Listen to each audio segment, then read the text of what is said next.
Watching Dan Smith glide through the water, it's difficult to believe that he went to the bottom and almost stayed there. I was unfortunate enough to have a drink driving accident at the age of 18, and when I did, my life just spiraled out of control. I'd like to say I'm sorry, that's about it.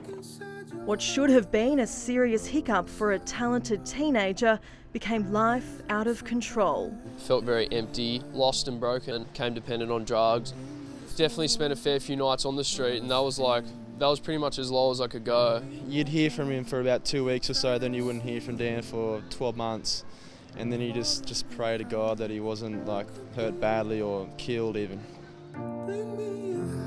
At 14, Daniel Smith was labelled the next Ian Thorpe.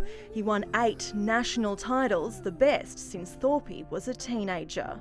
He's one of the most talented swimmers that I've ever seen. And if you ask a lot of people on pool deck, they'll say the exact same thing.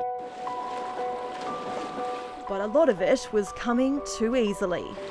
I never really appreciated my life. I come from a very good family. I took it all for granted, took being compared to Ian Thorpe granted, winning numerous amounts of gold medals. I just was always seeking other things. Those other things included drugs, and Dan was an addict for 5 dark years. Broke the law, did crime to survive, and I guess my parents helped me out a lot. I'd manipulate them. Dan weighed 68 kilos and smoked 40 cigarettes a day. He'd left the squad of a master coach. It was sad, for everyone, and I say especially the family, because they're a great family. I was very pushed the boundaries, and I guess I probably wasn't a pleasant person to hang around. Living on the street, sleeping was pretty rough for Dan Smith, far from the life he should have been living as a professional swimmer. He checked himself into rehab 15 times, but it wasn't until the last time that something clicked when he found God. It set me free from drugs, and I'm free from anxiety, depression, all that kind of stuff, so yeah, that's definitely a turning point for me.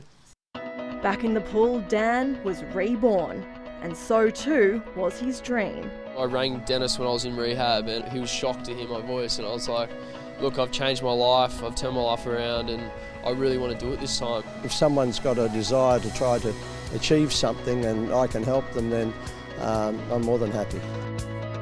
Dan Smith is back. What a story. His semi was the 4th fastest time in the world. He'll compete at next month's World Champs in Russia, his 2nd Australian team since returning to the pool. From rock bottom to rehab to Rio. My dream would be to represent Australia at the Olympics, so that's Rio next year. We haven't seen the best by any means yet. Paige Cooper, Fox Sports News 500.